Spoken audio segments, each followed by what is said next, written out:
Comics. And Jamie Jones, what's good? YouTube just rolled out this new update to where if I say like or subscribe to our podcast, like the like and subscribe should like bloop bloop bloop bloop bloop bloop. So if you see that, comment below. Good integration. Good AI integration. I know. Oh, we're doing man. it. Yeah. Jamie and I were like pre-meeting and talking about Substack and everything like that. And so I apologize for coming in a little bit late, but I think that's going to be like a good conversation for like another podcast. It's like digital comics and web comics and like how you reach your audience and everything, because like I was pushing out this right now, this update of like, we're going live, and I was on Blue Sky, I was on Facebook, I was on Facebook groups, I was on Substack, I was on Threads. I didn't do an Instagram, what do they call it, where you do like, you just pubs out, it's not a reel story. I didn't do a story. There's all that crazy stuff, and like the life of a creator now is, it's easier to make comic books, but is it easier to get the word out? No, I don't think so at all. I mean, I think that's the main problem we have with stuff now. It's just like the signal to noise ratio is so high anyway, and it's always been high. But this is what is a thing. I do not do any of that anymore. I basically just post on Instagram, and that post goes to Facebook, and that's all I do anymore. And then Substack. I think Substack is going to be is kind of the future of growing an audience, because it is people going to find your specific thing. You don't. People on Substack who are on Substack are going to read your Substack because they like you, and not necessarily just like to that quick bump, like that tap to like thing. Right. And then Substack is what we were doing back in 2002 with email. It's basically an email list. It's email list marketing, which we like it is, yeah. kind of gone full circle 20 years later and everything. And I think it was probably the best way to do it this entire time, but the integration or the ease and accessibility of these other social media platforms, the kind of flash in the pan thing, right, where you had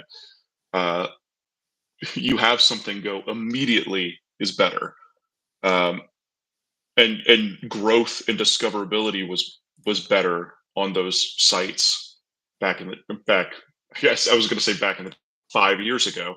Yeah, you could actually find a new creator. You could find somebody, and editors were constantly scrubbing Instagram and scrubbing Twitter and all of these things to find people. But I don't know, and I guess this is more especially the way that I have been working, doing self-publishing and doing indie comics. I think it's easier and probably better to have just a core group of people who are going to buy your thing or subscribe to your product, and then I don't have to necessarily go onto Instagram. The negativity of Twitter and the negativity of Instagram and clickbaity type things, I am not good for. I'm not good at clickbaity material. So the second somebody says like, this is the worst thing I've ever read, and then it's like, oh no, I don't. I'm out. I don't care about the bad thing you read. I'm getting ready to do a huge video on Comic Book Roundup, the aggregator for comic book reviews, because I think that's one of the biggest things that have ruined film is Rotten Tomatoes. And I started seeing that creators were pushing, marketing their comic books like on social media, being like, oh, look at my grade that I got on Comic Book Roundup. And I was like, do not like, right. do not like grind your artwork down to a number and, a statistic and then also the 10 people that put time into reviewing your book, don't, minimize them to a number as well. Like, use Yeah. a pull quote or something like that. But definitely, like, Right. do not go into the Rotten Tomatoes mode of like, oh, I got this score on my book, so it must be good. Like it. No, Yeah, yeah. no. Like that's Right, gonna right. no. Don't do it. Don't do it. Yeah, yeah. The age. I mean, there were some YouTube guys back in the day. And this is wildly off topic from what we were going to be talking about today. But there were some YouTube guys who did video, like movie reviews, and I followed them. And because I was watching a bunch of YouTube stuff and reviews, movie reviews, and different types of people, it was like, oh, you find the people who have a similar taste to you, and if they like this, then I'm probably going to like it. That's a much stronger way to build a relationship with a reviewer or with a site. But I mean, seeing the rise of Rotten Tomatoes as like this is how Marvel is like selling their movie off 85% on Rotten Tomatoes. It's like I don't Certified. care. Yeah, I know. Certified fresh. And it's like I don't need that to be in my movie trailer. It's not No. like, that's not what the movie is. Anyway, that's a whole other thing where I think a lot of the masses feel like they have a right to their everyone has a right to their opinion about an art form, but it doesn't mean that they should voice their opinion publicly. Like their No, but voice doesn't mean anything. yes. Wow, we're going off topic, which is Their fine. dollars mean something. I mean, Right. let's really look at it. Like, if you don't like a thing and you don't support it with your money, that's more effective than than just not than talking about how you didn't like it. Because the way it works is like if it's the worst movie in the world and everyone's going to pay the Right. $10 to go see that movie, that's they're making money. Like it's not going to stop them from making the movie. That's what I think. And I always end up going down rabbit holes of videos or articles where they're like, this critically acclaimed movie was, loved by critics, and then like the audience didn't get it, like, and I Mhm. was like, I was like, where does, but yeah, like once Gene Ebert Siskel and hated Aliens. yeah, Ebert hated The Shining and Aliens. I think like people are wrong, like categorically. Um, so I don't think this is yeah, a problem that we have that I think humanity just has in general, right? We have the same conversations forever and ever and ever, and we don't change because every group of people that comes in later thinks that they're right? So, and it's the same thoughts. Comics yeah. are dying. I do love, Comics have always been dying. oh man, it's the funniest thing now because like I'm in that kayfabe ringside seat group and stuff like that, and you have the next generation of creators and people that are reading comics, and the current generation always likes to bash the generation before. It's kind of just the cycle of how it goes. You're kind of rebelling from the previous generation. So I know this, so it's funny when people come to me and are like, Todd McFarlane sucks. And I was like, that's cute. You're just rebelling. Like, good for you. What's crazy too is like like I didn't grow up with Todd McFarlane. Right. I'm of the generation that that should be like, yeah, Todd McFarlane sucks. But most of the people my age are like, no, Todd McFarlane did a thing. And then it's this new people. It's this weird, like, there are people who love Todd McFarlane. There are people who hated Todd McFarlane. That I was in the love Todd. Like, I talk about Todd McFarlane all the time. That stuff's super fun to look at. And then you get these new people who feel like they have thoughts, and then it's like, no, you just started making comics. You can't like you just started doing this, and that's what you think sucks. There are a lot worse comics than Todd McFarlane. That Yeah. I will blanketly say that. Are they the best comics in the world? No. Are they the worst comics in the world? by far not the worst comics in the world. No.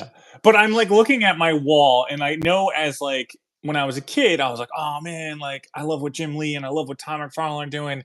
And I didn't understand, like what Jim Lee or what Kirby was doing. I was like, what is this blockiness kind of crazy? And even like Steranko crazy Yeah. 70s stuff, I was like, I'm not a fan of that. But now that I I'm didn't have that older, problem. yeah, but now that I'm older, I'm like, oh, I can appreciate everything for what it is Yeah, of yeah, its yeah. time and everything like that. I mean, I have Steranko sitting on my wall. I have Kirby sitting on my wall right here and stuff. And if there wasn't, There's a great there's a great Kirby documentary, and it's my favorite thing because I feel vindicated or validated in this process. Everyone was like, I didn't understand Kirby. It goes Neil Adams, I didn't understand Kirby.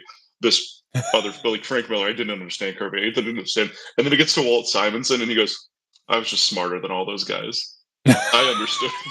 I was like, yeah, that's right. but it was just like, Anyway, I mean, I think it's like music or film or it's probably more like music, where I was, as a kid, I was kind of stuck in one genre and you kind of just, you start expanding, I mean, once I started taking like film classes and art classes, and I was like, oh, there's things, well, you know, it's literally nature, right? right. You don't want to be exactly like your parents, so you rebel against the thing that is your parents. If that didn't happen, there would be no growth for like I'm talking like cavemen. I think there's Yeah. there's like a release valve, a chemical release valve that goes off in your head that like once you hit 13, anything your parents say is like, that's stupid. I don't agree with you. Yeah. And that rebellion makes people survive. I think it's an actual evolutionary thing because you have to be able to survive on your own, and so you rebel so you're able to go and survive. It's like being pushed out of the nest. We do that, like that is a chemical internal thing that humans do. So of course you're not going to like the thing your parents like. Of course you're going to like rebel against, this is the norm of the way comics are being made, so I've got to do it my own way. That's a good thing. But at some point you have to realize, oh, people have been doing this for X amount of time. There is a reason to doing this. And then you kind of like re-assimilate back into society. But right now you get the people with the biggest voice are the people who understand social media the best, are the people who are in their rebellion mode. So everything sucks, and we're against these bigger people. And so I mean,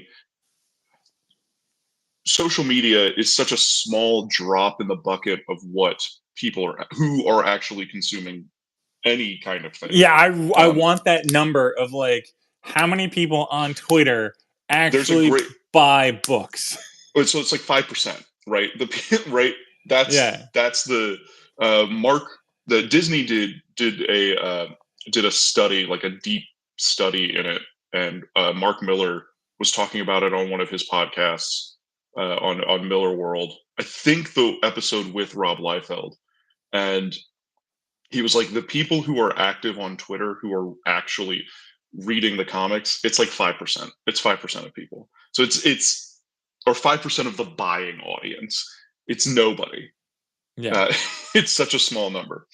Anyway, I when I was at New York Comic Con, I talked to a few, PR people, and I was like, "Hey guys, I see you put a lot of effort in Twitter and putting things out there, and like you're very active." And I'm like, do you think it's effective? Like, do you think what I mean, like, or, and again, I don't mean this meanly to anybody, but, or you just justifying your job because you wake up in the morning, I'm a marketing person, I put out everything on these 5 different social media platforms, I make a video, I do this, blah, blah, like, but as opposed to like thinking about what is the effective way of reaching an audience kind of thing. well, it's you're trying to reach, and I think this is the way marketing works, just in general. And this is very different than than us talking about what makes a good cover, but we can transition into Yes. covers from this point. I think it is knowing what your product is. I had this conversation a lot this weekend with some cartoonist friends of mine, but knowing who you are and what the thing you're selling, and then finding the other people who are doing something similar and advertising in their comic, or Right. now we have the widest marketing possible, so you're not going to be seen, right? I should not be competing with Superman and Batman. That's not what I'm trying to compete with. um, my market share is so much smaller than that market share. But if I can find a friend, if I can find somebody who's doing action adventure stuff, or has a book that is maybe an artistic children's book or something like that, I can advertise in that book, and I'll get more readers and more buyers from that than I would just posting on Twitter and reaching the 5 people that I reach. It's like more targeted marketing is what needs to happen. I'll get more followers on Substack, for instance, if a friend that is recommending me does stuff, it like has an audience that's built in. It's like, oh, this is this guy's stuff. He does action adventure things. It's more personal. It's more direct. It's going to a group of people that are already on that site. It's going to a group of readers that are already reading comics. And I think for the most part, we spend a lot of our time seeing these viral videos and seeing creators who go viral, and comics wonders, why can't I get there? Because we're, at the end of the day, making a book about something. Like, it's a book. The book market and the video market are very different things. So you're not going to sell books off of videos. That's not, I don't think that's, you have to find book people. You have to go and find, like, readers on one end and readers on another end will buy each other's books. And I know there's like book talk, and there's different types of like worlds, these subsects in these areas, but I have yet to find where I fit in on this. And maybe one day I will, but I just don't think that's where I fit. And readers yes. Readers who read other things will read my book, as opposed to people who go on TikTok and are like, read Jamie's book. I don't think their conversion rate's there. But no, because I don't think people on TikTok read. Like, that's the whole point of TikTok, is they don't read on TikTok, and that's a whole. But we're talking about marketing, and then like we're talking about covers, and covers are definitely marketing. But I want to get one thing in real quick before we transition to covers and the marketing of comic books via covers. Mm-hmm. Is the cycle of marketing moves so quickly, because we've been kickstarting books 3-4 years now. It hasn't 7. been. Well, yeah, but I mean, like, the monkeys fighting robots, like, universe of books is only like pandemic years old. Mm-hmm. And that there used to be a huge value in having somebody post an update, and then in the update be like, hey, check out my friend's Kickstarter. Yes. Uh-huh. And now that everybody does it, it's like a commercial and the audience zones out. Well, this is another thing that social media has done, is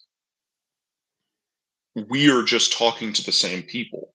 So everyone we're talking to is also making comics. So everyone on my Facebook is making comics. I don't expect other people I don't want comics comics makers don't need to buy my comic. I support a lot of comics via Kickstarter, and a lot of people support my comics via Kickstarter and like crowdfunder and stuff, and they come through, it's community helping community. But I think what we're all trying to do and failing at is finding our audience that doesn't make things that we make, right? we're all failing at this because we're just recycling the same information to the same people. So it's like, I'll put out a book. So the last Baboon book came out a year ago. Like, that's when I ran the crowdfunder. If I put out a crowdfunder right now, people will be like, didn't you just do something? It's like, no, that was a year ago. It's already been a year, right? But because we talk about the stuff constantly, we're putting out more and more books, and everybody else is also putting out books. It just feels like there's no dead time. There's no dead time for promoting the new thing, because we can't afford 7 years between books. This was another Dan Klaus's new book took 7 years to make. This is why I bring this up. Patience doesn't feel like it came out 7 years ago. And so he has Patience, and then he has Monica. That's 7 years in between those things. Yeah. That's insane. It doesn't feel like I've been in Savannah for 2 years, right? 2.5, almost 3 years. That's also insane.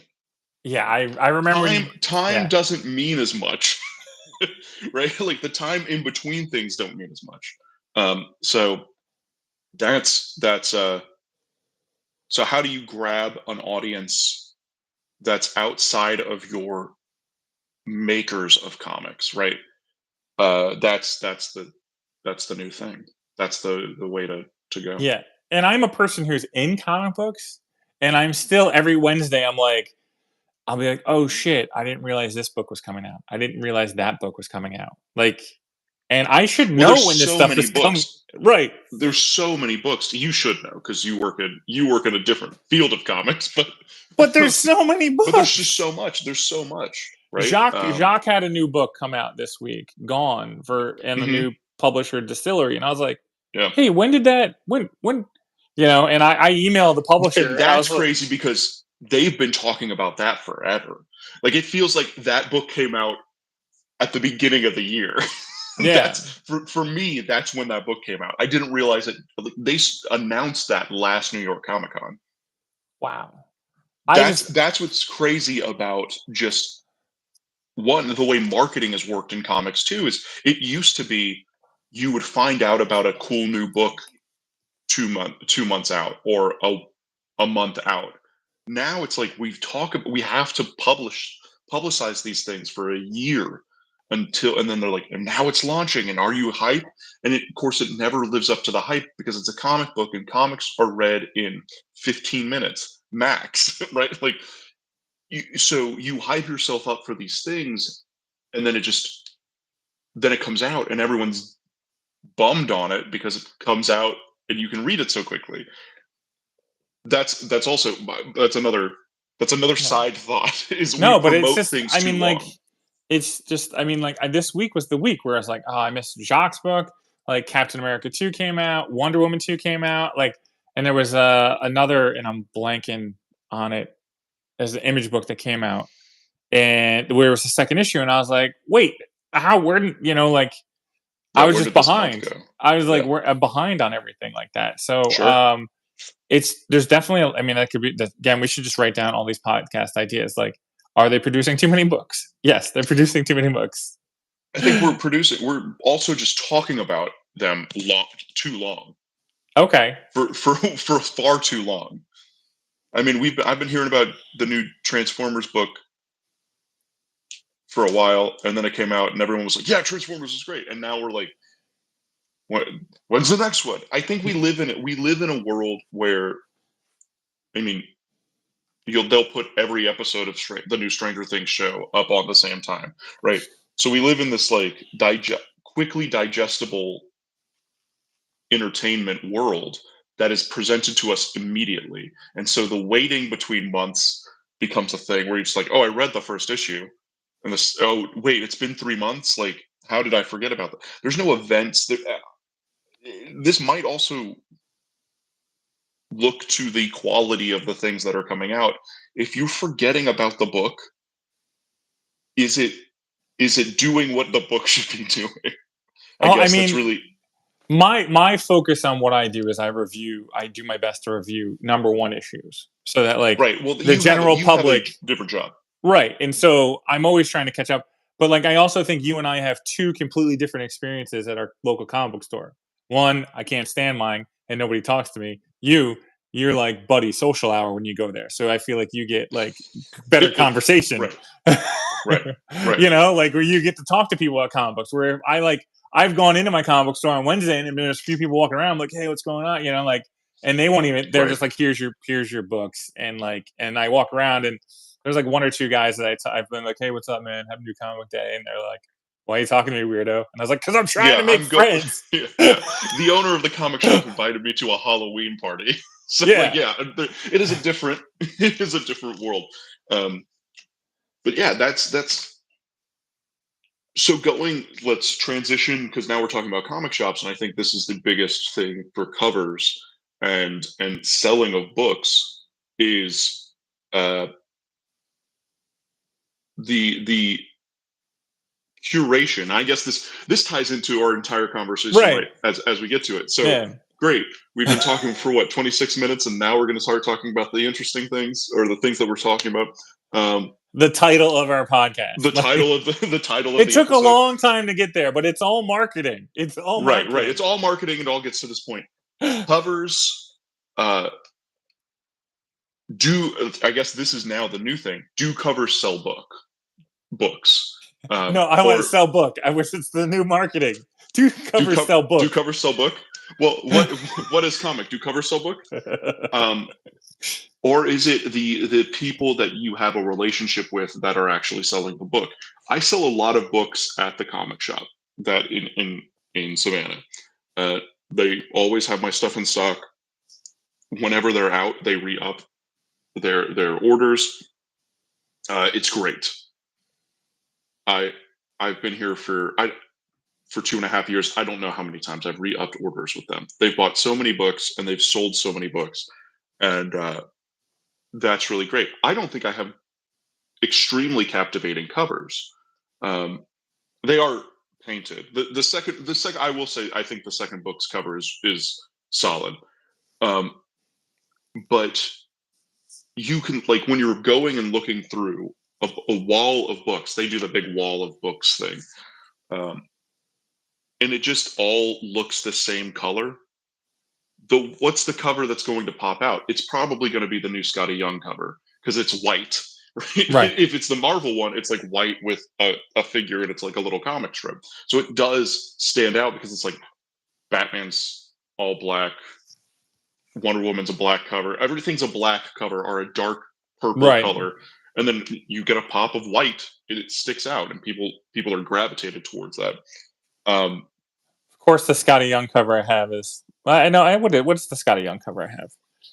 It's I Hate Fairy Tales #5, but you know, but red cover. It's it is drawing something in. The lack of red on covers, if you look at old covers, a lot of them are red, a lot of them are yellow. They have like real spot pop colors that draw you into it. Gone are the days of the Charlie Brown going, oh, what a glorious display, right? And it's like all the different covers, but it's those covers were designed with color in mind to bring people into it. Now it's much more, I guess, mainstream to see just, here's a drawing of Batman that looks cool, or here's, where the cover design, I think, has gone down a lot in recent years. Yeah, so here's Batman. I do like this, like, Mark Silvestri. I grabbed this one because it's a more of a movie poster-esque kind of thing, with Batman here at the bottom, and you got the villain up top, and then you got Batman and Joker flying across, and they do that spot foil or spot gloss. So I mean, I also like his artwork, but like, this is a good design. But yeah, I could definitely see this like getting lost in a pile. But look at Silvestri's covers on X-Men, and they're like so much more interesting. Right. They're like, and I love Silvestri, but that's not I don't think that's a great cover. No, it's a movie. It's a movie poster. Which I think movie posters don't make good covers. Old movie posters do. Yes. New movie posters are boring. So Wes Craig does something interesting with Kaya. He puts like a synopsis of the issue on the bottom of it, where it Oh, explains that's like interesting. what the issue is doing. And so it's got this like bright yellow strip, I guess eye catching. And I was trying to see if they were all yellow. I think they're all yellow. And so he kind of just lets you know what the issue is going on. And I like what That's he's doing. I I love Wes Craig. I think that's a real a weird thing. Why not just put lettering on the cover that's like, this is crazy. This is that's like Okay, yeah. fighting So giant monsters. Like old, like I don't know. I think the beauty of old cover design, and this is definitely an aesthetic choice that I have, where I'm just like, Spidey cops out, great. Like then you get lettering on it. I love this cover. Uh, no, I this cover is awesome. This is one of my favorite covers. I just think it's good stuff with like that sticks out on the stand. You know, the top third of it is uh, the logo, but I know my aesthetic skews old and old. Like I like the way pulp magazines look, um, and I'm probably not the best person to talk about cover design and why things work, because I don't know if my covers work like they do, but I like magazine designs. Like if you look at any of the old like eerie and creepy stuff, all the Warren magazine stuff, I love the way that looks, and you get a good image that's not necessarily related to the interiors. Um, it's I miss the days of old pulp magazines where the cover would be drawn first and then they'd write the story for the inside. Um, and I think that's great. Like they'd look at the cover and go, okay, so this guy is being attacked by alligators and he's saving this woman. Okay, so he's in the jungle. So they just start that, and then the story is comes out of what the cover is. And I like that a lot, because then you're not selling the interiors, you're selling the outerior. You're selling the actual cover, you're selling the image and not the interior. Um, is that the right way to go? Probably not. Is that what I like aesthetically? Yeah. I was a fan of like all the Marvel like old school like gimmicks where like there'd be a circle in the cover and like somebody would be somebody would be like talking, be like, I'm Yeah. inside this book too and stuff like that. I mean, like I remember seeing this as a kid and being like, oh, this shit is about to hit the fan with Jim Lee putting Wolverine in the Punisher, and I used to Yeah, that's put a good cover. like everything looking at covers, like look at whenever they changed like the little logo up top, or Hmm. McFarlane used to always put somebody different in the UPC code area, and that was always good. Speaking of McFarlane, he used to put like a number in his covers, and you could count the spiders in the cover. He used to put like Yeah, little spiders and stuff like that. So I mean, like this right here, and then that's manic. I like this. Let's talk about bring up that Punisher War Journal okay, again. I think this is good. This is a good cover. This is an interesting cover. You get good solid pops of red. You get a different color than everything else that's on the shelf. Like if this came out now, this would be uh, the book that I would pick up on the shelf, right? Just being like, oh, let me look through this. Um, the lettering is all in yellow, which is nice, and it pops. It pops out, and you get Wolverine doing his classic Wolverine thing. But then it's also you get the logo of the Punisher on the cover. You get Wolverine on the cover, so you get basically two characters on the cover. It's a full image, and there's like you're gravitated into it. I think the spot blacking's really nice. It's not overly done. Um, and there's enough negative space around Wolverine, so the red really pops off of it. Yeah, I think that's a good cover. And then for me, because I was like an 80s kid with Marvel cartoons, I had Stan Lee's voice in my head, because he would always be like, "Hey, true believers, we're going to go on a tale of Peter Parker," and yada, yada, yada. So whenever I would see stuff like this on a comic book, I would read it in Stan Lee's voice. Yeah. That also does a thing that, so like the light source is coming from the middle of the page and radiating out. So you have a solid focal point, and that solid focal point is like right under Wolverine's chin. So it just kind of focuses the cover into So his chest is on fire. Yeah. His chest is the brightest point on that cover.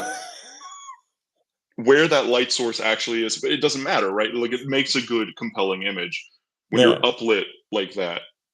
It's great.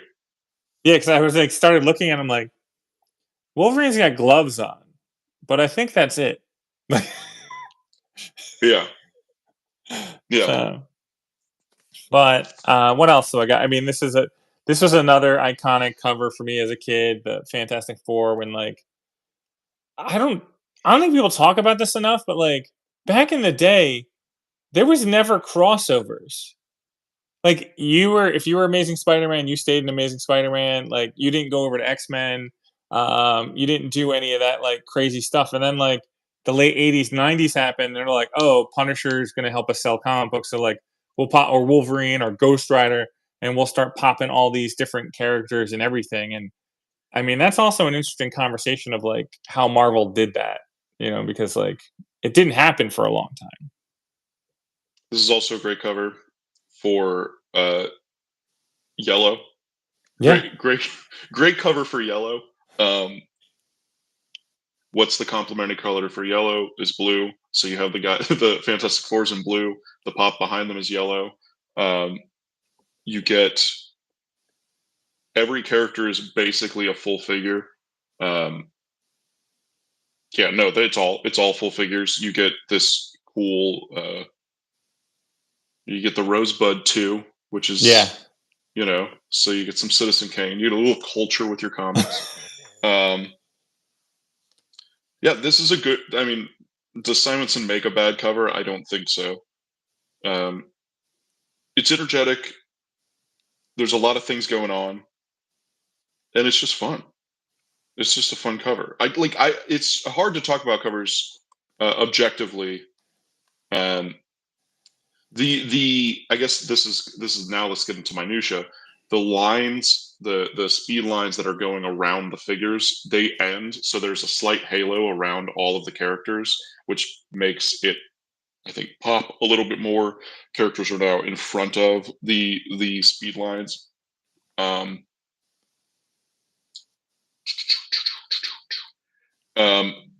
And they used to always change this top part right here. The world's latest comic magazine, like that used to just, they would change it. It would, I don't know, I'll have to grab some other Fantastic Fours, but they were used to goof off with like this kind of stuff. And that point. Yeah. This is just a good, I mean, it's a solid superhero cover. It's a superhero cover, and you're going in for superheroes. This is what this should be. This is what I think. I know we got a question. It's like, what's the last modern cover design that really caught your eye? And I gotta think about that. Yeah, let's. This is a problem because I don't go and look at a lot of modern. I was because I kind of like buy what I buy. I mean, and I have some like. I'm a big fan of like anything Sean Phillips does.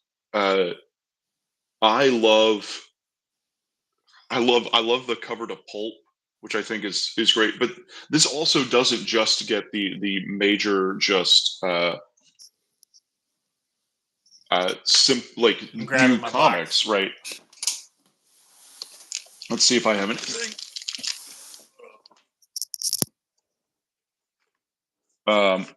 But yeah, pulp is great. I think Sean Phillips is a great cover designer. Now we're just both bending over and I trying know, to like, find books. and I wanted to grab some modern covers, but they keep changing. They don't. Some books don't list their cover artists. So this is by Christian Alme and Brad Anderson, like Blood Tree. I've enjoyed this book here. It's a murder mystery. So we're issue 2, and we already know, like, I know that the murderer has been hanging bodies as an angel, and so you talked about white covers and stuff. Oh, I think this came out. The Jack Kirby's Star Warriors starring Adam Starr in the Solar Legion, the Tom Scioli cover. I think really just on the shelf, he is evoking an aesthetic that is old, but using this process red color. On the shelf when I walked in, I knew exactly where it was when I went to the comic shop to pick it up, because it was just like, just right there. Is this a great cover? It effectively got my attention. I was able to find it. Now I was going in to get this book, but it was definitely a thing that was just like, there it is. Yeah, you didn't have to take time to find it. I didn't have to take time to look for it. I've just got a bunch of indie comics. Yeah, like sometimes. So I got this, like, I mean, I like his art to begin with. So Jorge Jimenez, Nemesis Reloaded. Yeah, I mean, that, if you're trying to make things works. Yeah. But again, it's darker. It's dark, and I think, and this is a weird thing to say, I think the red is too dark for the black. So if you're going to lay over that cover, you're going to lay that that red unbordered cover or unbordered logo over a black background. It's like the names of the people, Mark Miller and Jorge Jimenez, that pops. And then Nemesis is kind of the one that's like, it gets a little lost. Printing things like the logo and the background color should be the highest contrast possible, right? You need readability, because that's what's driving people to your thing, not necessarily the artwork, but it's like the design of the cover. We can talk about how good a drawing is all day, but that's not right. That doesn't make a good cover. Yeah, I got this Local Man by Tim Seeley. It's definitely. I can't really discern a lot of that, but a lot of it gets lost. Color wise, like if you coloring has become a thing that another conversation that I've been having a lot recently is like, I work in black and white and then go in color in the black. Like, if it works in black and white, it's going to work in color. That's how I feel. But I think a lot of people now, and I fell prey to this a lot when I started coloring, was really adding color holds, not really understanding what I'm doing, mixing colors that shouldn't be mixed together. And it doesn't help the process of like what pops. And so just using bold colors, I think, is much more aesthetically pleasing. The Human Target covers have been good. The Greg Smallwood covers, I think, are poppy and interesting. But he's also playing off of that old Robert McGinnis palette and style. And Robert McGinnis made some of the best movie posters of all time. But like, he did all the James Bond stuff. I can see you're thinking. No. I'm like thinking of like because we're all talking about like these older places, older influences and stuff like that. And like I was looking at talking to me. No, but I was looking at like a Daredevil cover from now, and like it's you can barely see Daredevil in it. Like, it's all muted and stuff like that. And Right. so I'm Right. trying to think of, like, what are the books, and this is where it's hard for me, is like, what are the books that make me grab it off the shelf? Because, like, again, I know things in advance. I know when books are coming out. I kind of know who I Hmm. like already. And I'm lazy, and I tell the bookshop to just put every #1 Image comic in my pull list. So I'm like, Yeah. what are the books that I'm going to be like, oh shit, what did I miss? What did and I'm like, Hmm. okay, I'm trying to think, like, I got a book from Vault. Like, I kind of, all the different publishers, Mad Cave, or some people that I kind of like look at. I'm trying to think of the other different indie publishers that I kind of, Distillery, if I knew that they were coming out. I'm trying to, but so for me, is I'm not the best person to talk. Like, I'm not the best person to be like, hey, I'm gonna look at the wall and be like, I'm gonna grab this, I'm gonna grab that, because Yeah. it's Yeah. already in my box. And I'm like, okay, well, now what are the things that kind of like make me um make me buy a comic book? Or and then I'm like, okay, well, I have this wall of comic books up here, and I'm like, what is the stuff that I'm putting on the wall that I like? And Do it's you think, and this is a, a maybe a slightly different conversation, but do you think part of your problem now, and this is definitely part of my problem, is I'll go to a comic shop and I'll go, this cover looks cool, I'm interested in this character, and then I'll open the book and it's completely different art. And it's not like this is a variant cover with a more established artist, or even like the Daredevil covers are done by John Romita Jr. I know because I like John Romita Jr. and what right. and like and Aaron Cooter's doing the interiors, and that's great. I like Aaron Cooter a lot too. Uh, it's sometimes it's hard, and I think they're on a similar level of style that I think it works and sells. But I would be bummed if if someone picked up one of my books and God, who, like, I'm trying to think of a guy. Ronald Wimberly comes to mind. Like, here's a guy who does something very different aesthetically than I do, and if that's who's on the book, or uh, There yeah, was there wasn't Ron's there was an a good image example. there was an Image comic book, and I'm not gonna name the name, but it was like this nice, like, fantasy sci-fi book, and had an awesome, really cool, like, floaty, cool cover. And then I opened up the artwork, and the artwork on the inside was completely different than that. Gave off a completely different tone, and Right. I Well, was and automatically like sad. that's more of what it is. Not right. It's not necessarily ability or skill. It is tone. Like, you can have I mean, you could have Olivia Coppel in the interiors and have Frank Miller doing the exteriors, and you'd be like, "Well, I went into wanting this book because of Frank Right. Miller, and then I'm getting Coppel, who is, in my opinion, the best person to draw superheroes." So, like, it doesn't. Uh, like, I would love the book, the interiors with the art anyway, but that is. It feels like a little bit of a bait and switch, right? Where you're getting a cover to entice you into it, and you open it up and you're like, this isn't what I signed up for. I signed up for crappy Frank Miller drawings. Right? Like, that's what I want, and now I'm getting this beautifully illustrative Olivia Coppel. That's a weird juxtaposition, um and a little different because both of those guys are very established, Right. and can sell a We're trying to boatload of talk. We're comics. trying. We're trying to talk about this nicely. But yeah, I mean, like, I similar, Yeah, like, yeah, yeah, we're you know, exactly. like The Walking Dead. Walking Dead covers are in color, but then you open up the book, it's black and white. Yeah, but that I don't mind that. You don't I mind that, mean, it's easier to sell. It's easier to sell a color comic than it is to sell a black and white comic. right?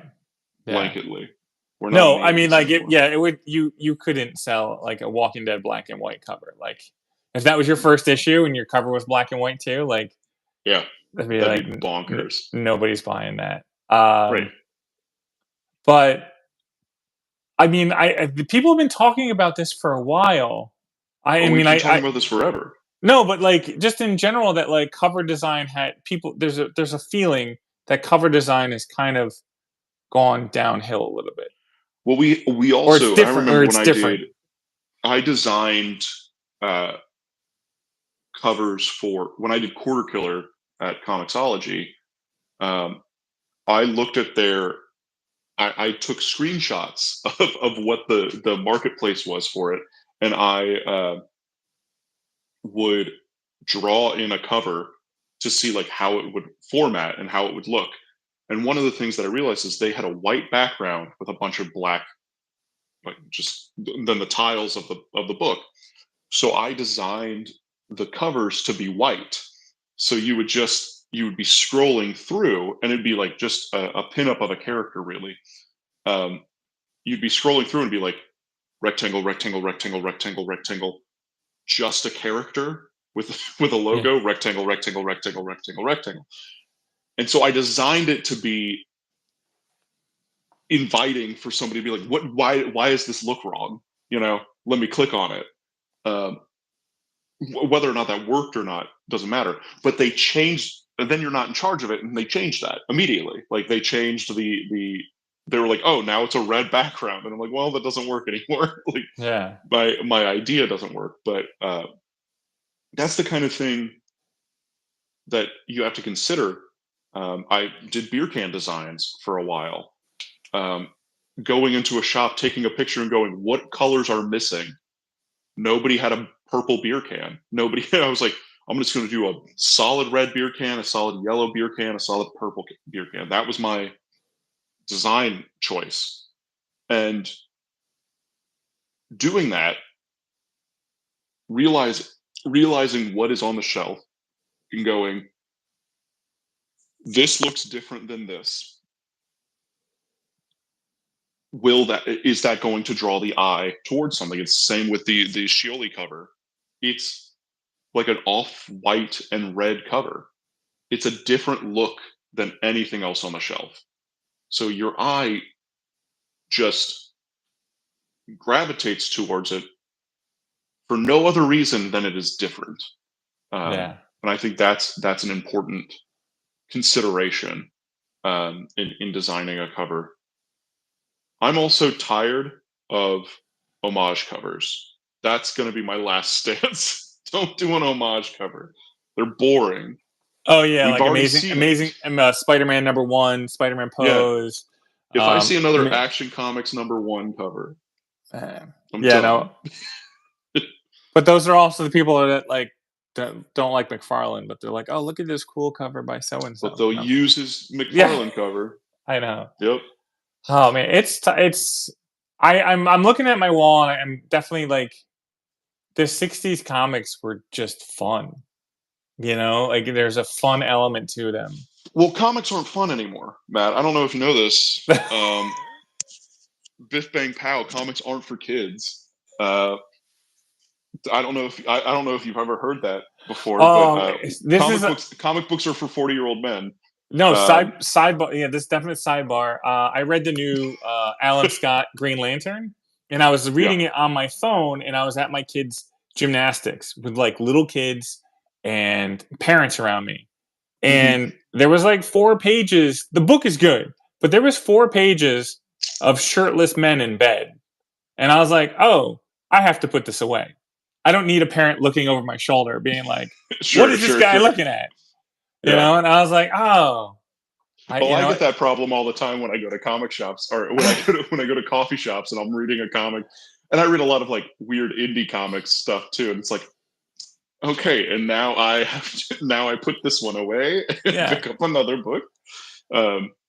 So Yeah, I mean, like, even reading Monica, right, the new Dan Klaus book, which is gorgeous, but people are like, "Oh, you're reading a comic book," and I'm like, "Oh no, don't look at the." And like that is an adult comic. I think, and I've said it before, and I'll say it again because every time I say this, I feel like I have to justify my voice. Uh, I'm okay with comic books being for adults. The majority of comics that I read are for adults. I think superhero comics are for children, and they should be still for children. And that's where, like, I think people should be able to write the kind of stories they want to write. I think these characters work best. I think superheroes work best when they are children's characters. Um, that is my thought. Yeah, and I So think write your Monicas and write your uh, Essex counties and I don't know. Insert any Joe Matt book here. Write those books, but like Flash should be a superhero kids book that teaches people about science. That's like what the Flash should be to me. Still, but they're yeah. kids books, Oh man, yeah. I and think it's also all right to like kids books. That's the other thing. I guess that's right. really the other thought is I love old cartoons. I don't go in wanting it to be an adult thing. I don't. I, Gritty Johnny Quest. I don't need Can't gritty wait. Johnny Quest. I just want Johnny Quest. I don't need things to be. Over the Garden Wall is one of the most like everyone talks about Over the Garden Wall. I've watched like an episode. Should I watch it? Probably. But everyone's like, it's so good. It's a kids show. It's made for children. It might have undertones that are darker and more mature, but that doesn't mean mature undertones of things doesn't mean it's not for children. It can be children can deal with that. Yeah, yeah. No, it's you should watch an episode of Bluey. Thoughts? Once you watch an episode of Bluey, that's gonna be good. So Yeah, there you go. Yeah, Bluey. Yeah, it's a kids show. It's a kids show. It doesn't have to be anything more than a kids show. We can discuss things. We can talk about stuff. Anyway, that's a conversation for no, another time. I do think I think we're at a good point where we can end right now because I do think that we have enough threads for like 5 more episodes. I think like Good. we like who would be like things we where we started to where we ended was a good journey. So you have your daily comic strip on Substack, right? Yes. So you should definitely 110 strips. yeah. 109 went live today. 110 goes up tomorrow. So subscribe to the Substack, peoples. And I got my convention coming up in March, Indie Comics Creator Con. Jim Lawson, Teenage Mutant Ninja Turtle artist, he just said he's going to come there. Dope. So that's going to be awesome. And I found the hotel, so we're going to do a drink and draw on Friday night. That's going to be awesome because I missed that. Then we'll have the show, and then I'll have to figure out an after party. So a lot of good things going on there. So like and subscribe, and definitely we talked about covers. Not a lot, but we did. So comment below with like your favorite cover and stuff like that, and we will look at them and then talk about them later. Yeah. Take care, guys. Ba-boo!